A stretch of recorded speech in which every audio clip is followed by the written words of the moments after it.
Year 1875 शुरुआत होती है इंडियन स्टॉक मार्केट की।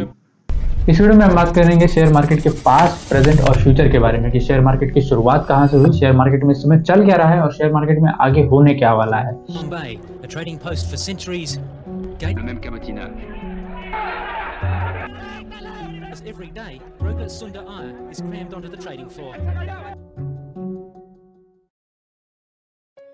स्टॉक मार्केट की पूरी कहानी 3 फेजेस में डिवाइडेड है। Barter system trading, paper exchange system trading और इलेक्ट्रॉनिक सिस्टम ट्रेडिंग में।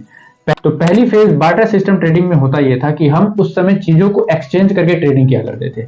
चीजों को एक्सचेंज करके ट्रेडिंग करने का मतलब यह है कि अगर हमें आपसे कोई सामान चाहिए तो मैं आपको उसके बदले कोई और सामान दे दूंगा और आपसे आपका वो सामान ले लूंगा। तो जब ट्रांजेक्शन हुआ तो ट्रांजेक्शन को ही बेसिकली हम ट्रेडिंग के नाम से भी जानते हैं कि हमने आपको ये चीज मैंने आपको दी और आपने दूसरी चीज मुझे दी थी। यहाँ पर एक सक्सेसफुल ट्रेडिंग स्टेब्लिश हो गई। यहाँ पर स्टार्ट होती है दूसरी फेज। तो दूसरा फेज तब स्टार्ट होता है जब हम अब चीजों को एक्सचेंज ना करके, आदमी जब और थोड़ा पढ़ा लिखा होने लगा तो चीजों को एक्सचेंज ना करके हम पेपर सिस्टम ट्रेडिंग में आ गए। पेपर सिस्टम ट्रेडिंग में होता यह था कि हम ना आपसे फिजिकली कोई सामान ले रहे हैं और ना मैं आपको फिजिकली कोई सामान दे रहा हूं, लेकिन अब हम क्या कर रहे हैं, पेपर और बॉन्ड पर अपने साइन करके, अपने स्टैंप लगाकर आपको मैं दे रहा हूं कि चलो इस बात की गारंटी है कि मैंने आपको ये सामान दिया और आपसे मैंने ये सामान लिया। तो अब जब फ्यूचर में अगर हमें कोई फिर से दोबारा कोई चीज सामान एक्सचेंज करना होगा तो मैं इतने वैल्यू का पेपर, इतने वैल्यू के सामान का पेपर आपको, जैसे कि आज की डेट में स्टैंप पेपर्स होते हैं, तब ऐसा ही वहां पर वो हुआ करता था। हम इस पेपर पर अपने कंपनी का स्टैंप लगाया, मैंने अपना स्टैंप लगाया और आपको दिया कि चलो इस बात का प्रूफ है कि हमने आपस में ट्रेड किया है।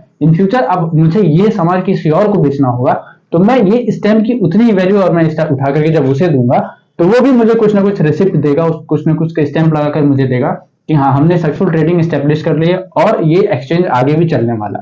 और तीसरा फेज आता है इलेक्ट्रॉनिक सिस्टम ट्रेडिंग के बारे में, जो आज भी हम आज भी ट्रेडिंग जब कर रहे हैं तो इलेक्ट्रॉनिक सिस्टम ट्रेडिंग को ही यूज कर रहे हैं।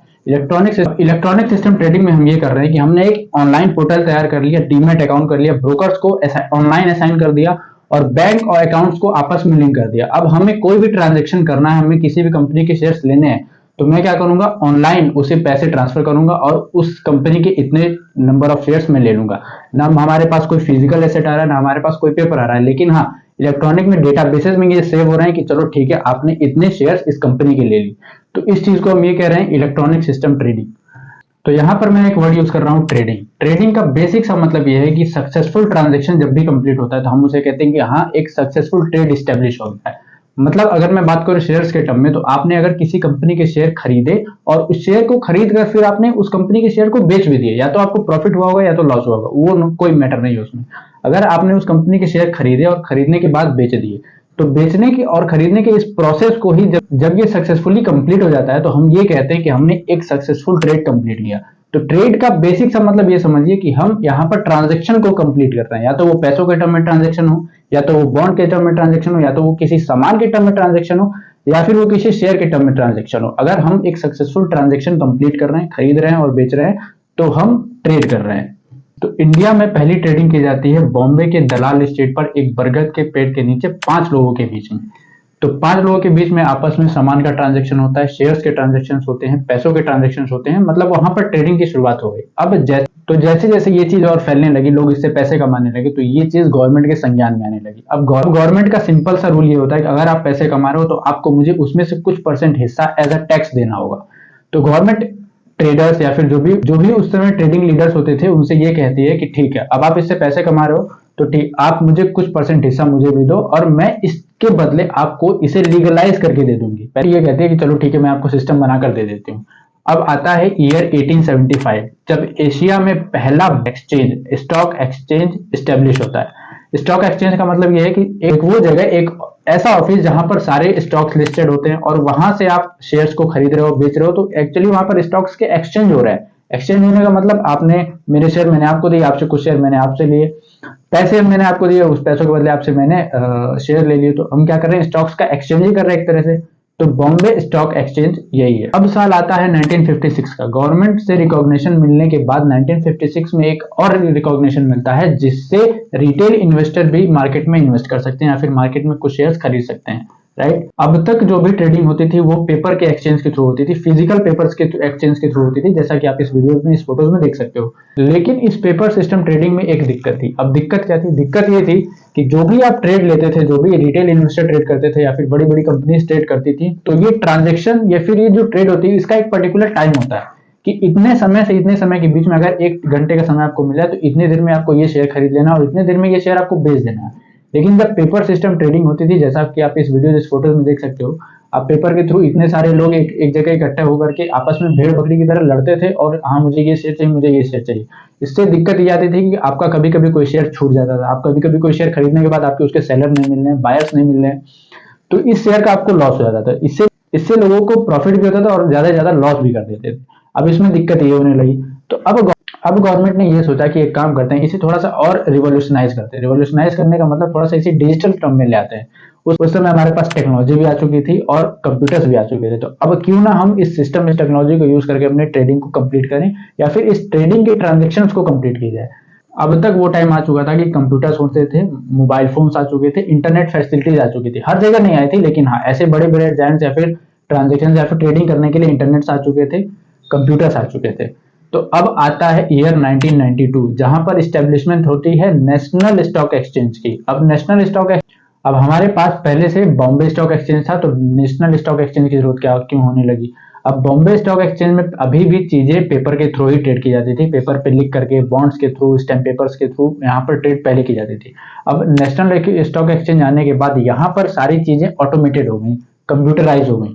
कंप्यूटराइज होने का मतलब यह है कि नेशनल स्टॉक एक्सचेंज एक सॉफ्टवेयर लॉन्च करता है, उस सॉफ्टवेयर का नाम रखती है national exchange for automated trading. यहाँ पर सारी चीजें कंप्यूटराइज होने लगी, सारे सिस्टम, सारे ट्रेडिंग कंप्यूटर में किए जाने लगे। अब ट्रांजेक्शन्स नंबर के थ्रू होने लगी। अब यहाँ पर सारी चीजें ऑटोमेटेड होने के बाद धीरे धीरे बॉम्बे स्टॉक एक्सचेंज में भी ये चीज जाने लगी। जैसे तो इससे लैगिंग की प्रॉब्लम खत्म हो गई। लैगिंग का मतलब शेयर्स का लेट हो जाना या फिर ट्रांजेक्शन कंप्लीट ना होने की वजह से लॉस हो जाना, तो इससे लोगों को और प्रॉफिट होने लगा और इसके थ्रू, इसका यूज करके अब यहाँ पर हम फॉरेन में भी ट्रेड कर सकते थे। तो ये था इन्फॉर्मेशन हमारे बीएसई और एनएसई के बारे में, बॉम्बे स्टॉक एक्सचेंज और नेशनल स्टॉक एक्सचेंज के बारे में। अब इस समय दोनों जगह चीजें, ट्रेडिंग डिजिटलाइज हैं और ऑनलाइन ही की जाती है। तो ये था वीडियो का पहला फेज कि हमने ये जाना कि स्टॉक मार्केट की स्टेब्लिशमेंट कैसे हुई, क्या क्या इक्विपमेंट्स, कैसे कैसे मॉडिफिकेशंस इसमें आने लगे और आज की डेट में मार्केट कैसे काम कर रही है। अब हम बात करते हैं वीडियो की दूसरी फेज के बारे में, जो है मार्केट का रिटर्न कैसा रहा। मार्केट में स्कैम्स भी कई सारे हुए, मार्केट कई बार नीचे भी गिरी, कई बार अप्स भी आए, कई बार डाउन्स भी आए। तो अब हम ये समझते हैं कि मार्केट का पिछला 10 से 15 साल, 20 साल या 30 साल का रिटर्न कैसा रहा है जब से मार्केट डिजिटलाइज हो गई है और जब से गवर्नमेंट ने इसे रिकॉग्नाइज कर दिया है। तो अगर हम ओवरऑल बात करें कि मार्केट का परफॉर्मेंस कैसा रहा है पिछले 20 सालों से, 30 सालों से, या फिर जब से मार्केट ओपन हुई है। मार्केट ओपन होने का मतलब मैं निफ्टी 50 या इंडेक्स फंड को लेकर चल रहा हूं कि जिसमें इंडिया की टॉप 50 कंपनीज होती हैं, पार्टिसिपेट करती हैं निफ्टी 50 में, जो हर साल अपना कुछ ना कुछ रिटर्न, कुछ डिविडेंड्स या फिर कुछ ना कुछ रिटर्न के बेसिस पे अपने ग्राफ को ग्रो कर रही होती हैं। तो अब अगर हम इस ग्राफ पर नजर डालें तो मार्केट स्टार्ट से लेकर के एंड तक अभी तक पॉजिटिव रही है, लेकिन ये मार्केट हमेशा पॉजिटिव नहीं रही है। कभी कभार मार्केट नेगेटिव भी जाती है। नेगेटिव कब कब गई है हम इसमें नजर डालते हैं। जब स्कैम होता है हर्षद मेहता का तो मार्केट उस समय नेगेटिव हो जाती है।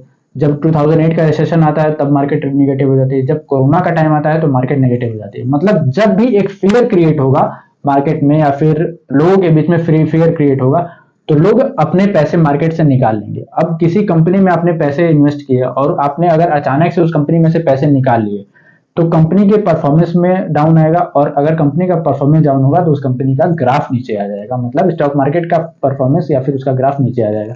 तो हम यहाँ पर देख सकते हैं कि जब जब लोगों के बीच में बबल क्रिएट हुआ है, जब जब लोगों के बीच का बबल फटा है, फियर क्रिएट हुआ है, लोगों ने पैसे निकाले हैं, तो मार्केट डाउन है। लेकिन ओवरऑल मार्केट अभी तक पॉजिटिव है और आने वाले टाइम में भी जहां तक मुझे दिख रहा है ये बुलिश मूड में है, ये पॉजिटिव भी होने वाली है। और निफ्टी 50 हमेशा आपको 10 से 15, 20 साल के रिटर्न में एवरेज 14 to 15, 16% का रिटर्न देते रहेगी और आगे भी देते रहेगी। तो अब तक मैंने आपको स्टॉक मार्केट के हिस्ट्री के बारे में बता दिया, उसका पास्ट बता दिया, उसका प्रेजेंट बता दिया। और अगर अब मैं फ्यूचर के बारे में बात करूं तो मुझे इस समय ओवरऑल मार्केट अगले 10 से 15 साल के लिए बुलिश ही दिख रही है, पॉजिटिव ही दिख रही है। तो अगर आप इन्वेस्ट करना चाहते हो तो आपके लिए ये अच्छा टाइम है। आप इन्वेस्टमेंट आज भी स्टार्ट कर सकते हो, कल भी स्टार्ट कर सकते हो, उसमें कोई भी दिक्कत नहीं है। लेकिन आपको इन्वेस्टमेंट और ट्रेडिंग सीख करके करनी होगी, तो ही आप कहीं ना कहीं मार्केट से जाकर के पॉजिटिव पैसा बना सकते हो। और इन्वेस्टिंग के लिए मैं एक सीरीज लाने वाला हूं जहां पर मैं आपको इन्वेस्टिंग जीरो से लेकर के एडवांस तक सिखा दूंगा। तो इस चैनल के साथ बने रहिए और सब्सक्राइब जरूर करके जाइए कि आने वाले टाइम में मैं आपको जब भी मार्केट में इन्वेस्टमेंट की अपॉर्चुनिटी हो तो मैं आपको इन्फॉर्म कर पाऊं, जिससे हम और आप मार्केट के साथ साथ ग्रो कर सके। और सब्सक्राइब जरूर करें। This is Abhishek signing off.